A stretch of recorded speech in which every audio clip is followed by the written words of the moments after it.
যে এবারের ঈদ যাত্রা যে কোনো ঈদের তুলনায় আর একটু কমফোর্টেবল হয়েছে বলে আমাদের হবে বলে আমাদের কাছে বিশ্বাস হয়েছে।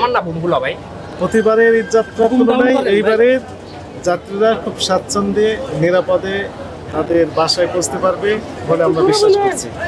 আমরা এই Mohakhali bus stand, Abdullahpur bus stand, Saidabad bus stand, Jatrabari bus stand, Gabtoli bus stand সহ অন্যান্য যে বাস স্ট্যান্ডগুলো রয়েছে সবগুলোই আমরা মনিটরিং করছি। আমাদের টিম রয়েছে। প্রত্যেকটা বাস স্ট্যান্ডগুলোতেই আমাদের একবার দুইবার করে যাওয়া হচ্ছে।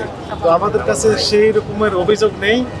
দু একটি অভিযোগ আমরা পাচ্ছি যে মূল্য তালিকা দিচ্ছে না, কিন্তু তারা বিআরটিএ কর্তৃক নির্ধারিত যে ভাড়া সেই ভাড়াই মূলত তারা নিচ্ছেন। কিন্তু অসাবধানতাবশত দু একজন পরিবহন মালিক কী করছেন, কাউন্টার থেকে আমরা দেখছি যে এই টেবিলের নিচে তারা মূল্য তালিকার চার্টটা রেখে দিয়েছেন। আমরা তাদেরকে ওয়ার্ন করছি, সাবধান করছি যে তারা যেন এই মূল্য তালিকা সহজে দৃশ্যমান স্থানে লটকে দেয় এবং তারা সঙ্গে সঙ্গে এই কাজগুলো করছে। তো ফলে আমাদের যে মনিটরিং কার্যক্রম সেটি যেমনটি অব্যাহত রয়েছে, একই সাথে সম্মানিত ভোক্তাদের প্রতি আমাদের উদাত্ত আহ্বান থাকবে। সেটি হচ্ছে আমরা তো 24 ঘন্টা ভিজিলেন্স থাকতে পারবো না।